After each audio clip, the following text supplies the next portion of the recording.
Hello and welcome to FreightWaves NOW Wednesday edition style. FreightWaves fans and friends, we are coming live to you here as we do each and every day from Headquarters 2 in downtown Chattanooga. Freight Alley, Tennessee, no other place I would rather be. Doesn't it look lovely here right now? And it is actually very nice here, but on today's show, Chief Meteorologist Nick Austin going to tell us about where the disruptions may be happening in other parts of the country. We're also visited by market expert Jesse Cohen talking to us about some air cargo. What about these Boeing 737 MAXs?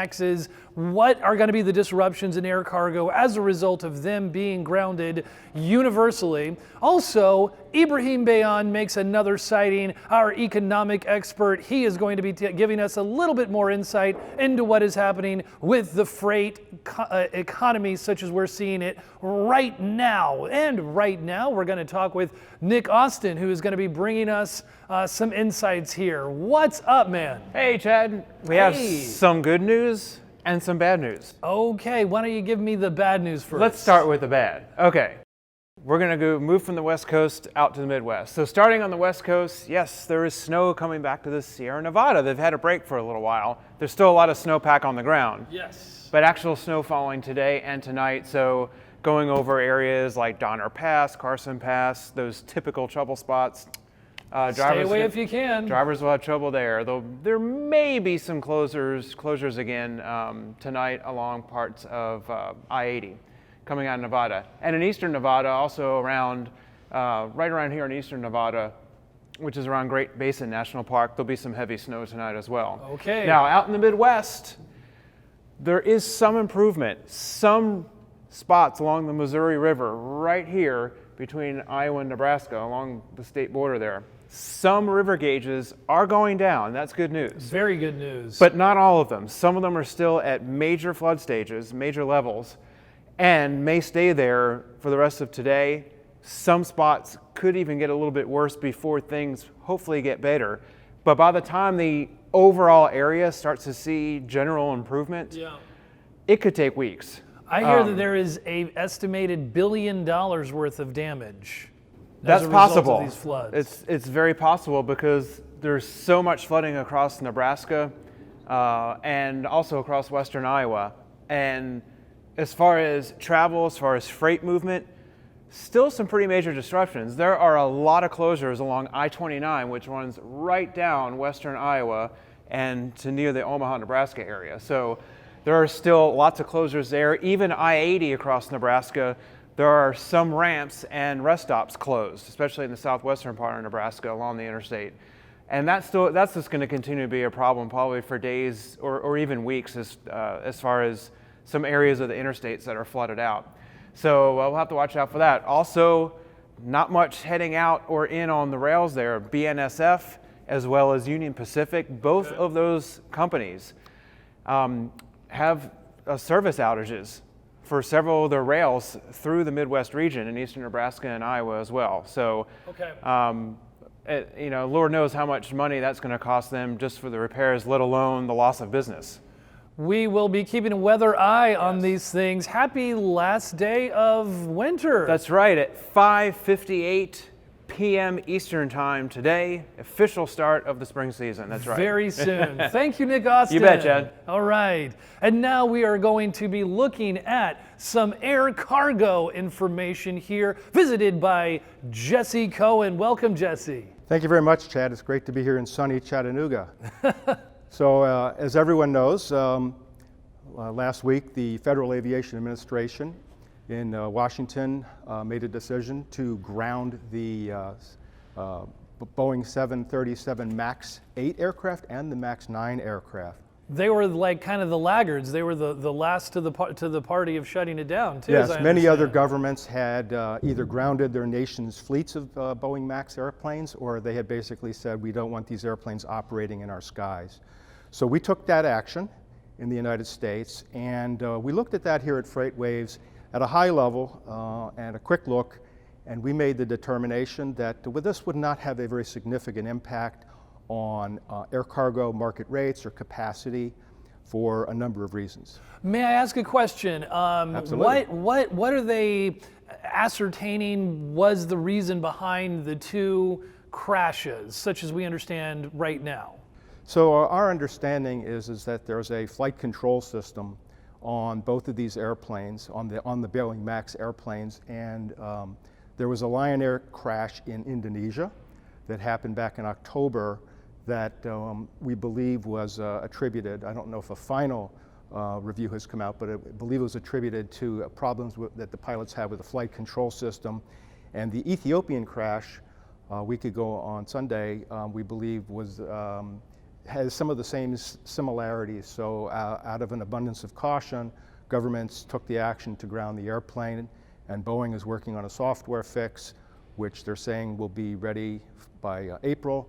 So we're hoping to get these airplanes, we hope that the fix is correct, and we hope these airplanes get back in the skies by then. Yes, especially because, as you're pointing out with this chart, like they represent a somewhat significant portion of fleets. Yeah, so for the US carriers and for the Canadian carriers, these airplanes are still less than 2 years old. There's a relatively small number in each airline's fleet. Southwest has the most with 34 MAX 8 aircraft, or 4.5% of their fleet of 754 airplanes, MAX 8 airplanes. American has 26, the next most, or about 2.8%.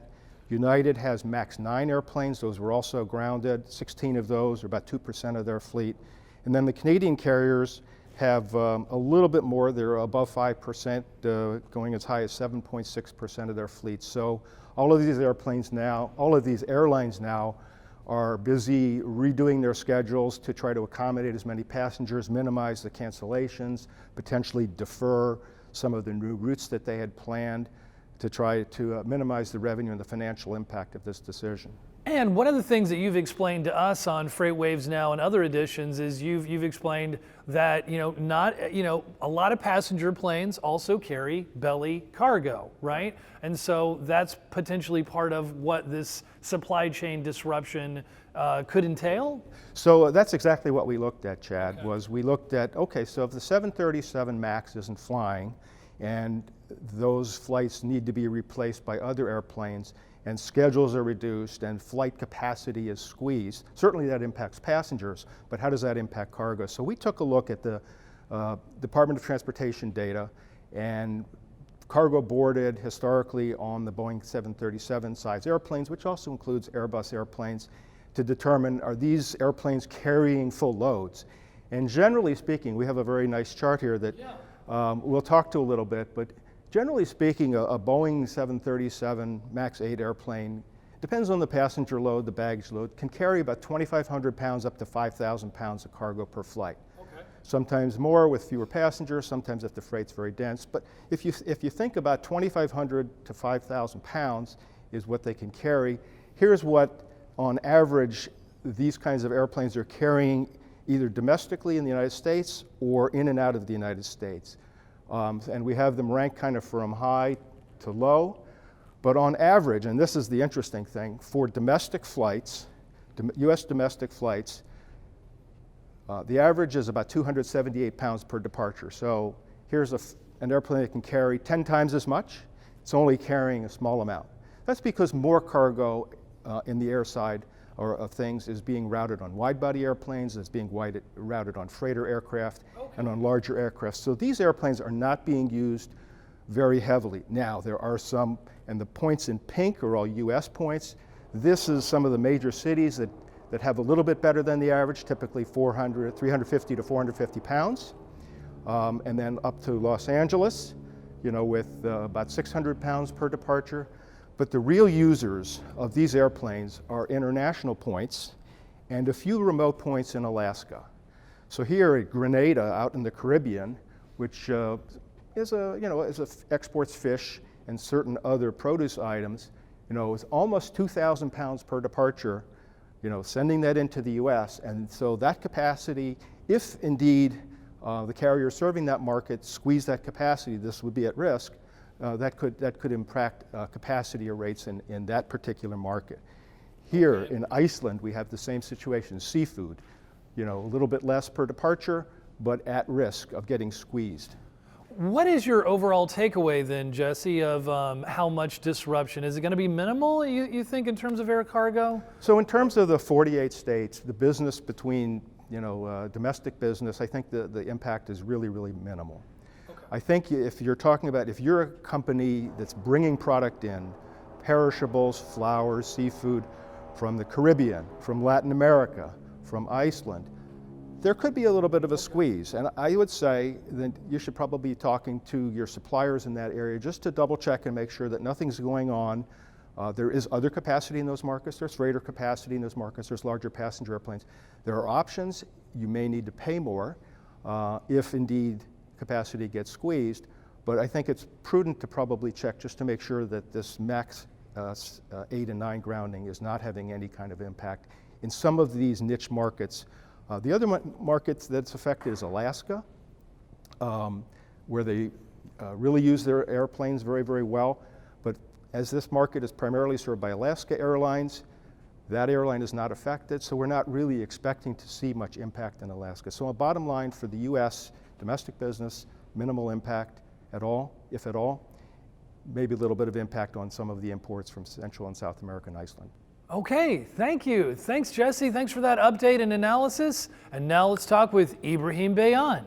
And now Ibrahim Bayan, our chief economist, is going to tell us a little bit about what is happening right now with the economy. Yesterday, we looked at some manufacturing evidence for what is happening. We looked at the ISM, the Institute of Supply Management, to see, how things are contracting a little bit. What is happening today, Ibrahim? How you doing, Chad? So today I just wanted to talk a little bit about the trade side of the economy, because that's another one of the big drivers of freight demand. And when you think about, again, what it is how goods movement flows, things either get manufactured domestically or they come in from the rest of the world. And then once things are manufactured in this country, they either go to other domestic consumers or they get shipped out for exports.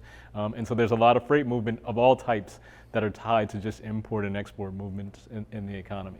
Why have you chosen this baseline as to whether or not we are green or red? So this is goods export growth, year-over-year growth. Okay. And so the baseline here is just zero, so anything above zero, of course, is positive growth in goods exports. Once it falls below zero, that's a contraction. And one of the things I wanted to point out on the export side is that you can see back in 2016, and 2015, 2016, there was a big sort of trade recession going on. And it was a freight recession, right? But not necessarily a U.S. economy recession. Well, right, exactly. But there were big contractions in trade growth during that time. So exports struggled significantly during this time period. And this was one of the contributing factors to bring down overall freight demand. But again, you see very strong growth coming out of that, 2017. And then in 2018, even stronger growth in goods exports. And I mean, again, multi-year highs in goods export growth, getting close to about 15% year over year. But that's turned south fairly quickly, and we're now back in negative territory in terms of goods exports, negative 0.8% year over year. Now, part of the reason for that is because some of the surge in 2018 was artificial. It was really just volume that was getting shipped out of this country earlier than it otherwise might. And all of this is just sort of done trying to avoid tariffs or try to dodge the impact of tariffs. So you saw a surge in June, July, August of last year in export growth. And once you get to the other side of that, there's just a big payback of things that would normally go out at this time that weren't going out anymore. And so part of the reason for that is just tariff-related kind of fluctuations in the export sector.